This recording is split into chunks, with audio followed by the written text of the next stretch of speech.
Alright, this is looking at some 6.2b. This section is called Factoring Trinomials by Grouping. And what you'll see in this section are problems that are similar to section 6.2a in that you're trying to factor a lot of different cases. You're trying to factor trinomials, and in these problems it's not the special types that you're looking at in 6.2a, where you just had the square root of the front piece, the square root of the last piece, and you worked with those. There could be other combinations that you're going to have to look at and figure out how those combinations fit into the original problem, which one of them is going to match. So with something like this, this could be an okay starting example. Actually, let's see if we can find something even better. This would be pretty good. 7a squared plus 15a plus 2. And what you're going to do is basically try to think of number combinations. And this is kind of the way the software discusses it. If you took the first number 7 and you multiplied it with the last number 2, 7 times 2 is 14.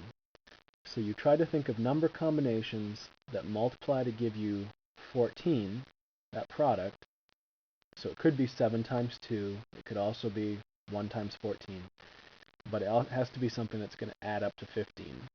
Okay, so I think right off, if you thought about it, yeah, 14 and 1 multiply to give me 14, but they also add up to give me 15. So in the tutor mode, let's see if they walk us through the same way. We start off with some combinations, thinking about, yep, see right there, they say find two numbers m and n such that the two numbers add up to 15, and they multiply to give me 14. So I'd say, oh, okay, those numbers are 14 and 1.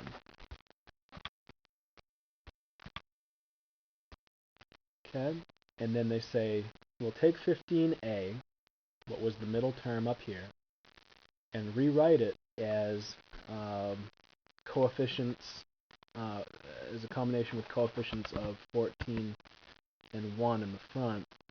I'm interested to see if they're going to let me say 1a. Hopefully they will. 14a and 1a.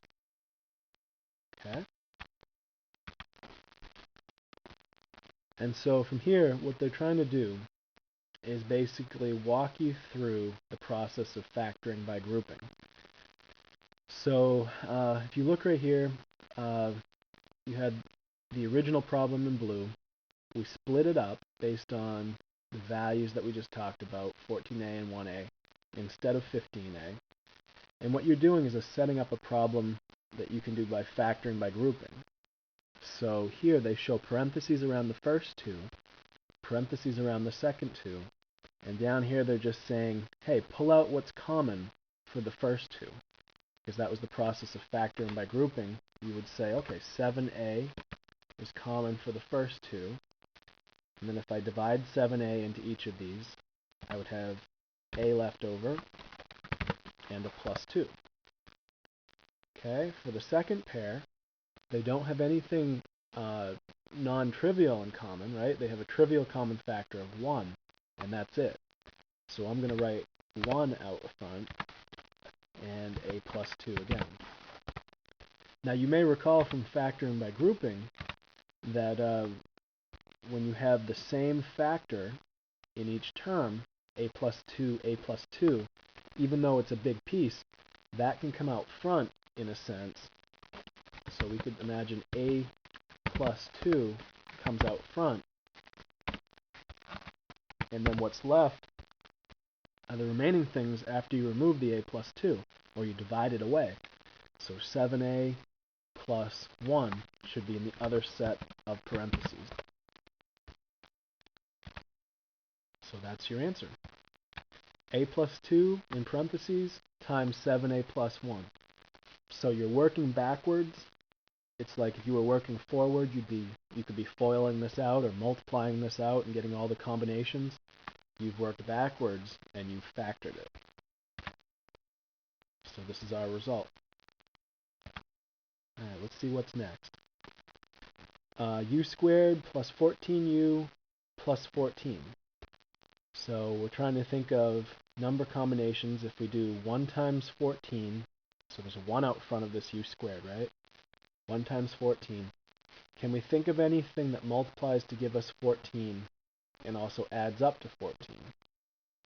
Well, 1 times 14 is 14, 2 times 7 is 14, but neither one of those number sets add up to 14.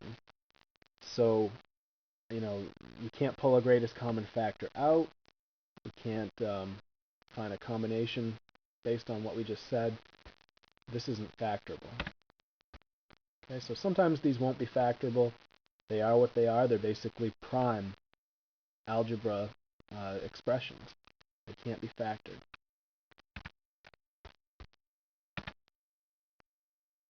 Okay, looks like they're throwing another example at us, right?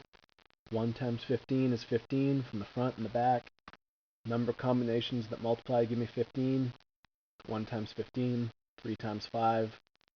Neither of those add up to 15. Another combination that's not factorable. Okay, what about this one?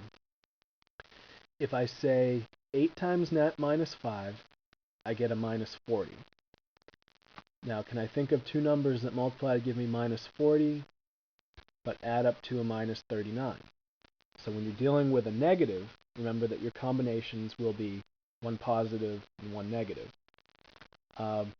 Typically, the bigger the number that you see in here, the more extreme you have for the numbers that you're multiplying. So in other words, I could test to get 40 a lot of combinations, a negative 40, right? Minus 1 times 40, minus 2 times 10, minus 2 times 20, minus 4 times 10, minus 5 times 8.